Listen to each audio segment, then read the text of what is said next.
Welcome back, everyone, to another episode of Vegetarian Cooking with JJ. In this week's episode, I'm making a mystic Moroccan pearl barley with beefless tenders. It's going to be super aromatic, have some sweetness to it, some saltiness, and a wonderful flavor infusion. And by the way, I'm going to be using an ingredient you've never seen me use before in any of my previous videos. You'll have to stay tuned to find out. I'm really excited to get started and of course try it in the end. So without further ado, let's head over to the kitchen and get cooking!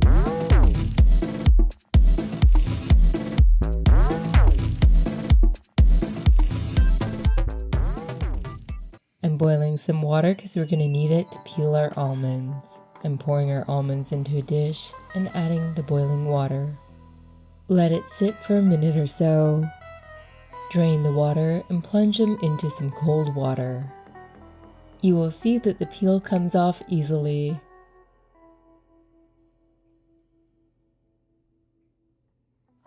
You may also squeeze the almonds to remove their peels.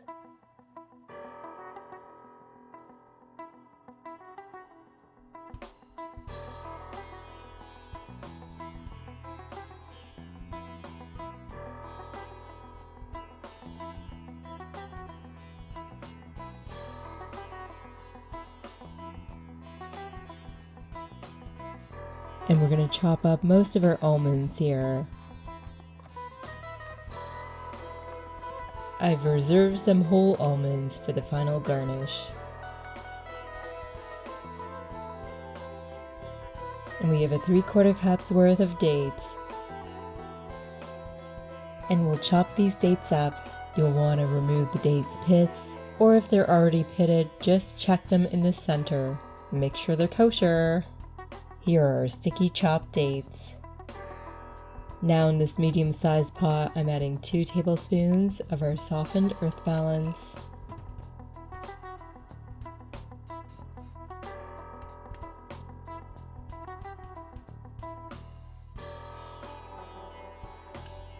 I'm adding the equivalent of 3 small cinnamon sticks. A couple of them are broken up. Make sure they're well coated in the earth balance to infuse the flavor. Now I'm adding our rinsed pearl barley. This was a 1/2 cup when it was dry. Give it a nice stir, and I'm adding 1.5 cups of water for now. We may need some water later on.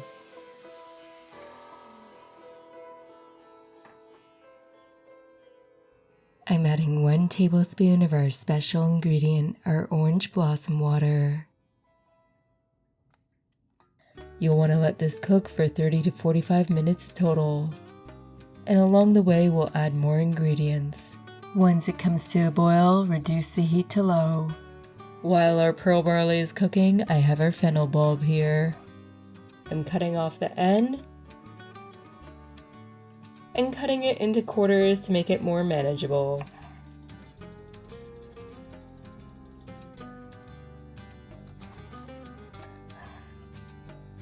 And I'm just gonna get some shavings going.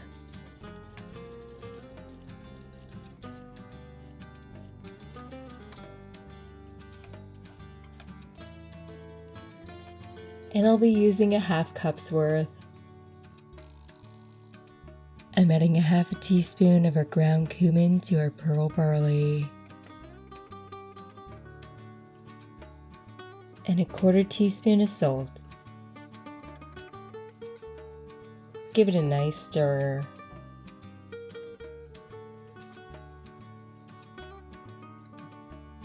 And I'm adding 2 tablespoons of maple syrup for sweetness. Feel free to use a sweetener of your choice. And we'll need a little bit more water, so I'm adding a 1/2 cup.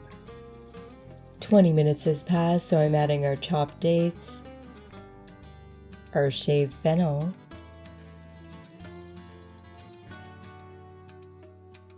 and a 1/2 cup's worth of our chopped almonds.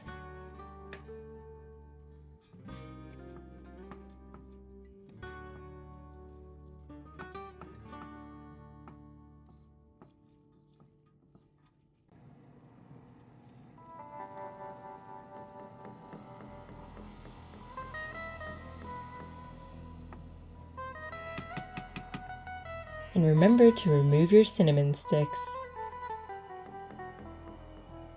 The cuisine of Morocco is one of the most diverse in all of the world, believe it or not. They mix up Berber, Corsican, Spanish, Portuguese, Moorish. There's some influence from various African countries, the Middle East, and the Mediterranean as well.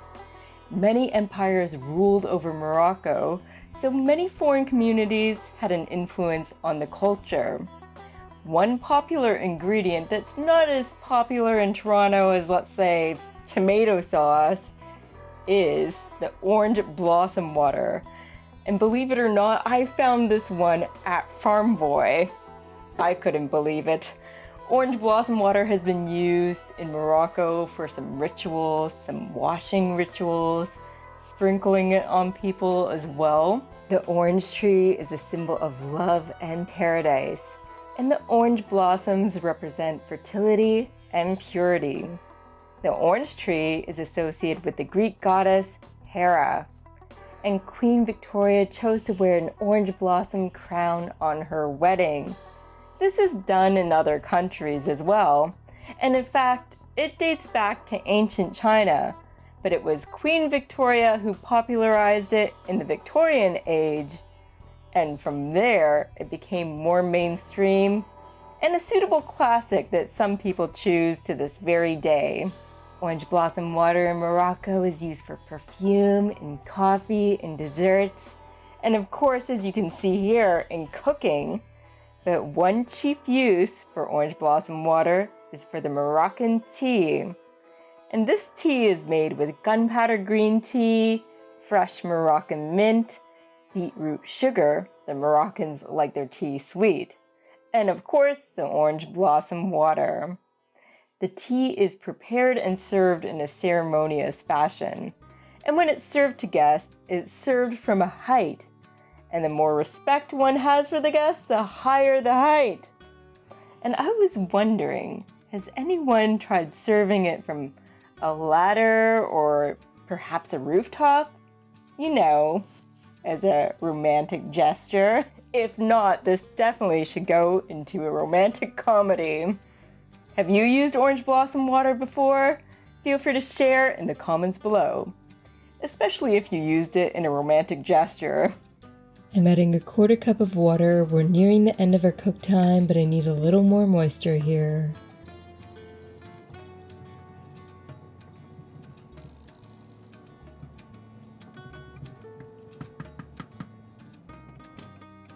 I'm using a 1/2 package of our Farm Boy Beefless tenders, add them to a bowl. And I'm adding 3 tablespoons of our softened earth balance.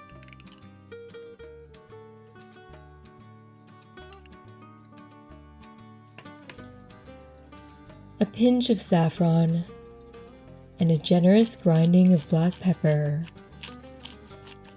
Mix it all up with your hands and make sure they're evenly coated.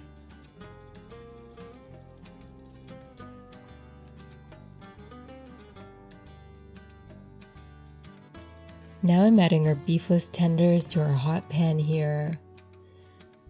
I'm just getting them brown on either side. Don't forget to flip them.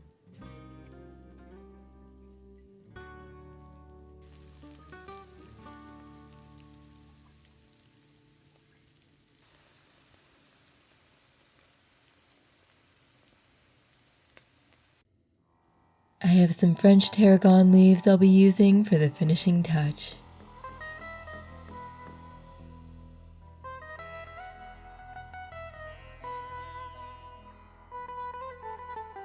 And I'll also be using the fronds from the fennel bulb.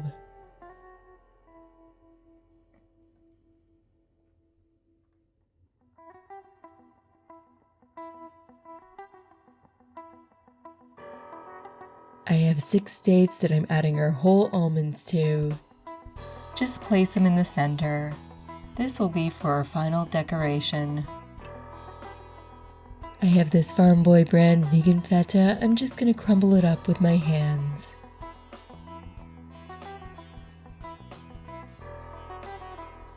Back over to our pearl barley, I'm adding our beefless tenders.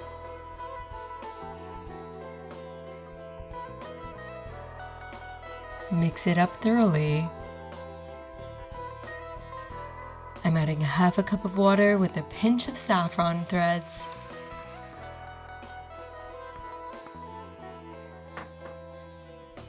We'll mix it well and heat it up so the flavor infuses.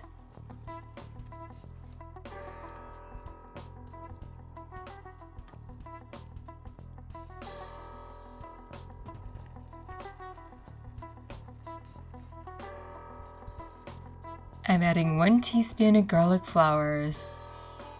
They come in a jar like this. And you don't need a lot, it's very flavorful.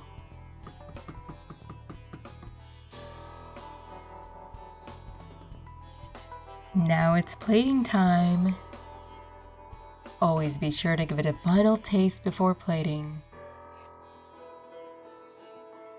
I'm adding our French tarragon for our garnish, our fennel fronds, our vegan feta, and our almond stuffed dates.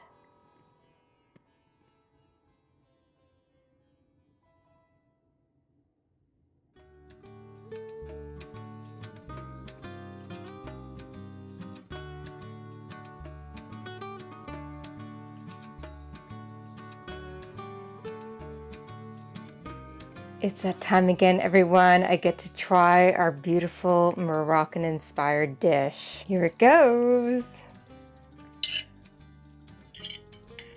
Everything's on the edges here, so I'm living dangerously, as usual.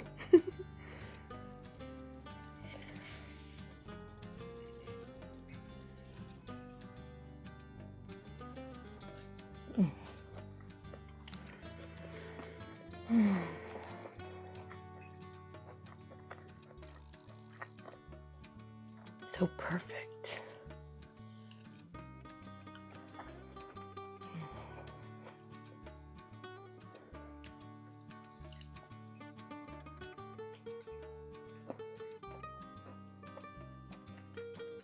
When you peel the almonds, it provides a nice texture. It really changes the flavor as well. The vegan feta adds a little extra saltiness as well. You have a really nice mild licorice flavor, not only from the fennel, but also from the French tarragon. All these flavors come together beautifully. I love the saltiness, the sweetness, and all the aromatics infused. So remember, if you like this video in any way, shape, or form, hit that thumbs up button, subscribe to my channel, hit that little bell notification icon so you don't miss a single video. There's going to be a new video popping up every Monday at 8 a.m. Eastern, so you don't want to miss it. This is JJ signing off, keeping things interesting in my kitchen and in yours. Bon appetit.